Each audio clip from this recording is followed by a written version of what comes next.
নদিয়া জেলার Karimpur central cooperative ব্যাংকের সমবায় সমিতির পক্ষ থেকে পালিত হলো ৭১তম সমবায় সপ্তাহ উদযাপন। আজকের এই অনুষ্ঠানে উপস্থিত ছিলেন নদিয়া জেলার সেন্ট্রাল কোঅপারেটিভ ব্যাংকের ভাইস চেয়ারম্যান গণপতি মণ্ডল, প্রাক্তন ব্রাঞ্চ ম্যানেজার বক্সি বাবু সহ ব্যাংকের অন্যান্য কর্মীগণ। নদিয়া জেলার কোঅপারেটিভ ব্যাংকের ডিরেক্টর শহীদুল্লাহ শেখ, বিধানচন্দ্র পোদ্দার ও অজয় শেখ, কোঅপারেটিভ ব্যাংকের ইন্সপেক্টর প্রিয়া কুণ্ডু ও প্রতীক মণ্ডল। উপস্থিত ছিলেন সমবায় সপ্তাহ উদযাপন কমিটির চেয়ারম্যান সুহাস সরকার। এছাড়াও বিভিন্ন স্বনির্ভর গোষ্ঠীর কর্ণধার তথা সদস্যরা উপস্থিত ছিলেন।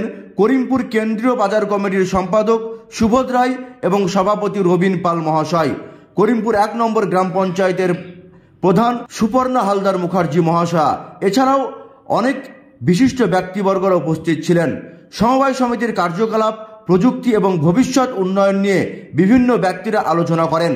সেন্ট্রাল কোঅপারেটিভ ব্যাংকের ভাইস চেয়ারম্যান গণপতি মণ্ডল সমবায় সমিতির ইতিহাস ব্যক্ত করেন এবং ভবিষ্যতের একটি দিক নির্দেশনা করেন। নদিয়ার করিমপুর থেকে বিশ্বজিৎ রায়ের রিপোর্ট, পলাশী নিউজ। সারা ভারতবর্ষে চলছে NCEY, national cooperative union of India, ভারতের জাতীয় সমবায় ইউনিয়ন এর হোতা সারা ভারতবর্ষ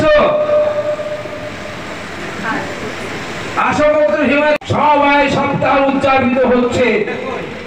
সমবায়ের ৭ রঙা পতাকা পথ পথ করে উঠছে। আমরা তার গোষ্ঠীভুক্ত আছি, আবার বন্ধন ব্যাংক থেকে লোন নিয়েছি। সেখান থেকে লোন নিয়ে সপ্তাহে তাদেরকে হপ্তা দিতে হচ্ছে। আমি না পাচ্ছি এটা ভালো করতে, না পাচ্ছি ওদিকে ভালো করে দিতে। নিখিল ভারত সমবায় সপ্তাহের আজকে শেষ দিন ২০শে নভেম্বর আমরা উদযাপিত করলাম। করিমপুর ১ ও ২ নম্বর ব্লকের সমস্ত সমবায় সমিতির কর্মচারী, ম্যানেজার এবং কর্মকর্তাগণ মিলে বিকশিত ভারত নির্মাণের সমবায়ের ভূমিকা, এই ছিল আলোচ্য বিষয়। এই নিয়ে আমরা আলোচনা করলাম এবং খুব সুন্দর আলোচনা হয়েছে।